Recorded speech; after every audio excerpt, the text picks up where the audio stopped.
Dia banyak tunjuk cara and benda-benda yang penting nak kita belajar, teknik jawab, perkataan-perkataan yang penting macam tu. And saya rasa benda tu banyak bantu saya fahamkan lagi sebenarnya konsep and cara-cara menjawab dalam exam.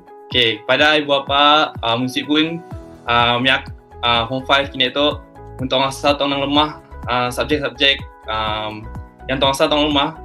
Okay, kami nang recommend tong join Fast Track Academy tu. Segal untuk nang lemah and tong situ mau sini tong join dalam daruk and dapat guide tong ke jalan yang benar and tong kan tahu apa mau dibola, apa yang si perlu dibola and nya akan dapat pastikan tong tu. Okay. Nama saya Afan bin Rizal Aswad. Boleh panggil saya Afan ni. Dia banyak tunjuk cara and benda-benda yang penting nak kita belajar, teknik jawab, perkataan-perkataan yang penting macam tu.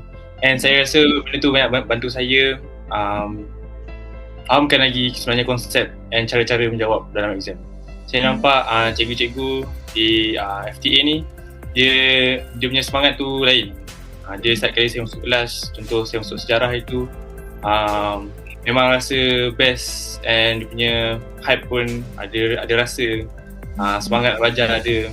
Jadi saya rasa tertarik nak belajar sekali. Cara dia ajar tu dia bagi sekali dengan beberapa akronim and saya dapat tangkap benda tu dengan cepat and saya dapat ingat tu dengan efektif and saya dapat tulis balik dalam soalan. Bagi saya soalan-soalan application ni saya kena ada guide sebab saya tak faham sebenarnya soalan tu dia nak apa.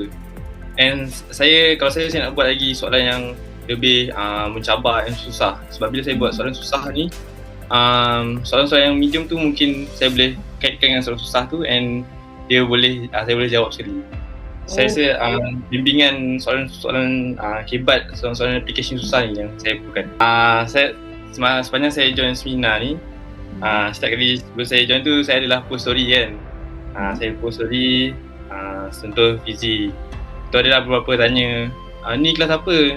Saya cakap lah, oh ni fast track. Lepas tu dia tanya lagi pasal fast track ni. Saya kata, oh dia ni seminar untuk saya Form 4. Jadi bila saya balik sekolah, bila saya balik asrama, saya adalah ajar beberapa kawan saya benda-benda yang saya belajar daripada fast track.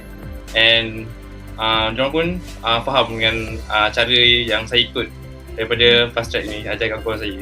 Kepada parent-parent ataupun murid-murid Form 5 di luar sana yang rasa diri masih memang lost, tak tahu nak pergi mana, tak ada hala tuju.